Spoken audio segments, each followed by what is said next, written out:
Hello, I want to talk about two Euphorbias. Very different Euphorbias, but they still are Euphorbias. Actually, just think for a second. I have a third Euphorbia in here. I'm going to bring it out.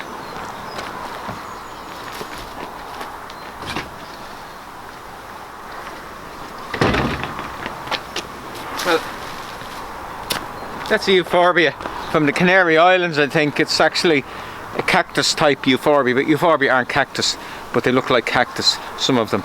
So you can see it's a very, very varied plant genus. They all have the same property. They have that white sap, which don't get in your eyes, or it's eye in near hospital. It's not a good time to be going to hospital at the moment. Anyway, this one I want to talk about. This is Euphorbia wulfenii, or wulfenii type, and it's a particularly good variety. Now, these are particularly good plants for dry situations in sun or in shade. Really, really good. It's one of the best plants you can get for dry shade and dry sun. This is as far as it will ever grow. It won't start from here and go up to there the following year like the tree, or continue up.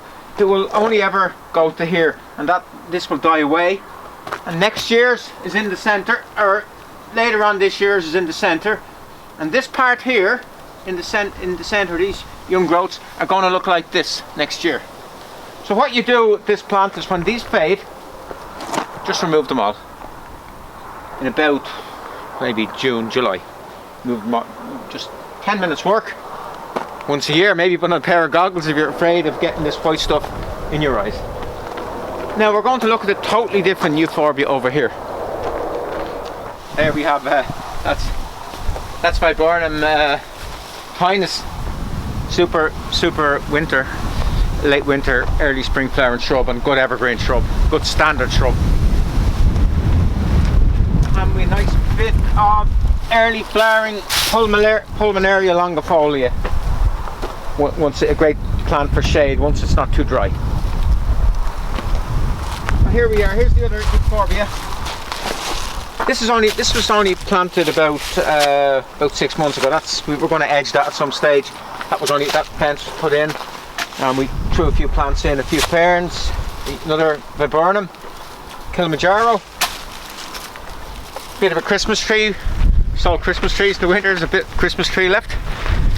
But this has the same Euphorbia white stuff inside, but it's Euphorbia robbiae, and it is a super plant for shade, for ground cover and shade. One of the best, most neatest shade plants that will grow almost anywhere once it's not wet.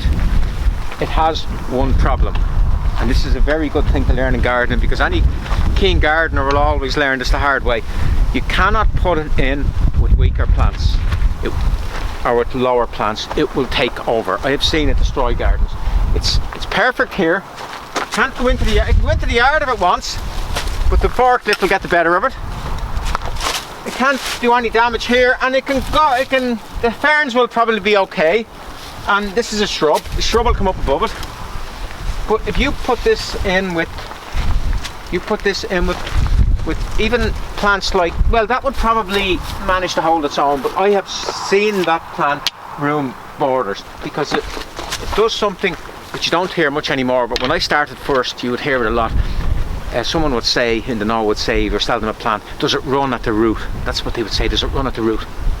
And if it ran at the root, they didn't want it. And this is what it means.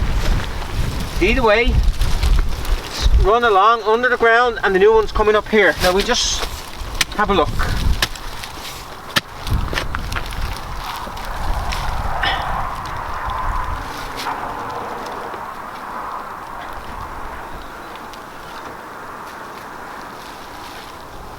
There, I didn't get it out fully. Here we are again. Going back to the mother plant. Now, it's ideal around a tree in the middle, the middle of a lawn. Put it around the tree. Put it where it can't do any harm, but just watch that. And every little piece will grow. We tend not to sell it for the simple reason we know people will pick it up randomly, not proper gardeners will pick it up randomly and put it in the garden, and a few years later this is what they have, nothing else. So it's, what would you say about Euphorbia robbiae? Yeah, handle with caution.